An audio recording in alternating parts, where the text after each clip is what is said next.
ഇന്ന് അന്താരാഷ്ട്ര ലഹരിമരുന്ന് വിരുദ്ധ ദിനമാണ്. ഐക്യരാഷ്ട്രസഭയുടെ നേതൃത്വത്തിൽ നടക്കുന്ന ഒരു അന്താരാഷ്ട്ര ദിനാചരണമാണ് അന്താരാഷ്ട്ര ലഹരി വിരുദ്ധ ദിനം.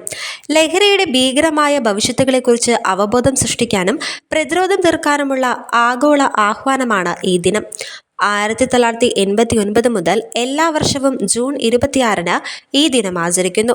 മയക്കുമരുന്ന് ദുരുപയോഗം, അനധികൃത മരുന്ന് വ്യാപാരം എന്നിവയ്ക്കെതിരെ അവബോധമുണ്ടാക്കുന്നതിനായാണ് ഈ ദിനാചരണം ലക്ഷ്യമിടുന്നത്.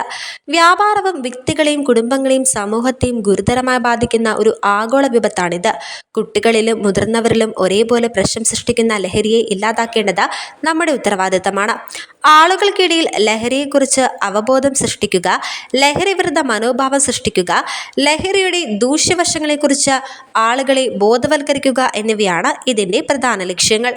ഏറ്റവും ഒടുവിലെ കണക്കുകൾ പ്രകാരം ആഗോളതലത്തിൽ 29.2 കോടി പേർ മയക്കുമരുന്ന് ഉപയോഗിക്കുന്നതായി കണ്ടെത്തിയിട്ടുണ്ട്.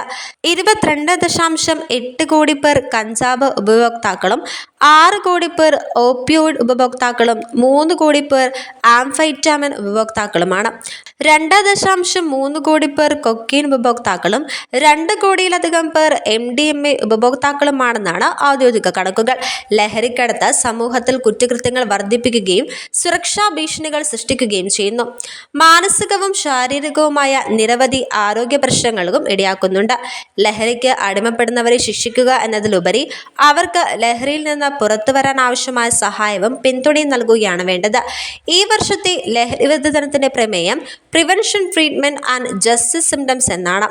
ലഹരിക്കെതിരായ പ്രതിരോധ ചികിത്സയെക്കുറിച്ചും നീതിന്യായ സംവിധാനങ്ങളെപ്പറ്റിയും ബോധവാന്മാരാക്കണമെന്ന് ജനങ്ങളോട് ആഹ്വാനം ചെയ്യുന്നു.